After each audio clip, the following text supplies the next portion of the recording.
by the national government. In other words, it's appropriated annually in the budget, but there's no contribution from the retirees. Okay, you have a kind of, that's a unique kind of pension system. Right now, I think it's in the neighborhood of around 120 to 130 billion pesos in the 2023 budget. If the salary of the incumbent is doubled, you get your pension doubled also. Okay?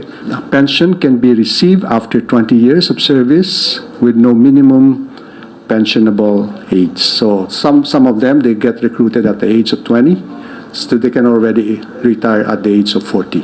Okay? You have three groups of people: the military uniform personnel, you have the private sector, the SSS, those who retired under SSS, and those who retired under GSIS, government workers. The average monthly pension, this is monthly. Good morning, Malacanang Press Corps, and welcome to our press briefing this morning, March 28th. President Ferdinand R. Marcos Jr. presided over the sectoral meeting this morning.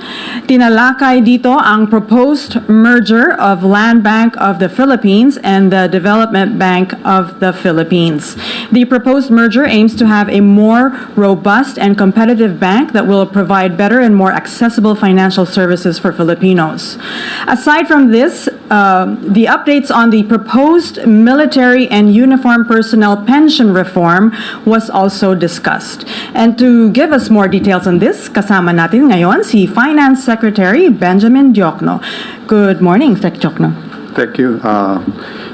As mentioned earlier, two topics were taken up today, both what I consider game-changing. No? The first one is the merger of the Development Bank of the Philippines and the Land Bank of the Philippines. By merging the two, it will now become the #1 bank in the Philippines, okay, ahead of Banco de Oro in terms of asset. Now, the President expressed the desire to merge the two to make it the biggest bank in the country because of the recent financial developments abroad, no? And that's really the best practice. The biggest bank usually is owned by the state globally. Now, he expressed concern that in the process of merging, that none of the services provided by either bank will be lost. And we assured him that with the merger, because both the Land Bank and DBP are universal banks, they do almost the same, right? Except that one is focused on agri, the other one on industrial projects. But they do practically the same. And that as a result of the merger, there will be savings, and the merged bank will be stronger. And in fact, one likely outcome of this is that maybe the interest rate that they will charge will be lower than either of the two at the moment. Between the two of them, of course, as you know, the Land Bank is the bigger bank, right? It has how many branches? Land Bank has 752 branches at the moment, and the Development Bank of the Philippines has 147 branches. Now we mapped them, and as a result of the merger, only 22 branches of DBP will be retained. And that the plan is that Land Bank will have a branch in all LGUs in the Philippines. Okay, it could be a combination of light branches or the big branches, ATMs, etc. Okay. Now, ang advantage nito talaga is that we will be able to save a lot of money for the national government. We estimate that the savings will be in the neighborhood of, at least for the first year, around, let me be more precise, 5 billion The projected operating cost savings due to the merger could reach at least 5.3 billion per year. So for the next 4 years, at least 20 billion, okay? And this is even understated because this does not include revenues that can be derived from the sale of redundant assets of DBP's various properties, such as its head office in Makati, a property in BGC, various branch properties, equipment, and licenses, and income that can be derived from the proceeds of such sale. Okay? So any question on the first topic? None? No question?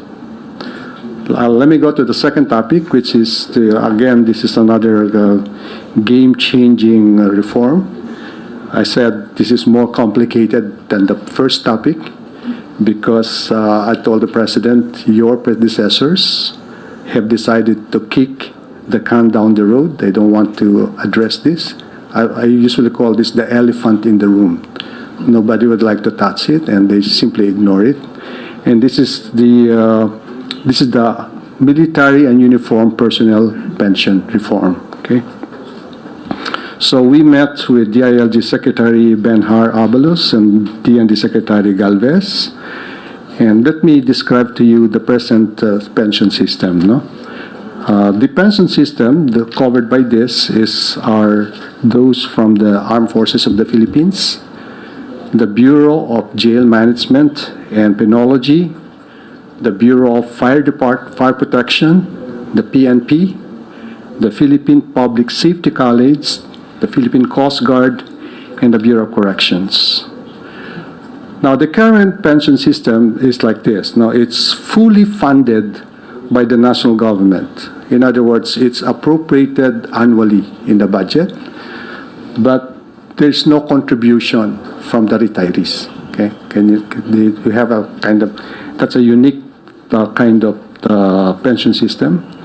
Right now, I think it's in the neighborhood of around 120 to 130 billion pesos in the 2023 budget. The MUP pension is automatically indexed to the salary of the personnel of the same rank. In other words, if you are a retiree, if you're a general getting X amount of money, if the salary of the incumbent is doubled, you get your pension doubled also. Okay. Third, when MUPs or military uniform personnel retire, they're given one rank higher. Okay, granted one rank higher.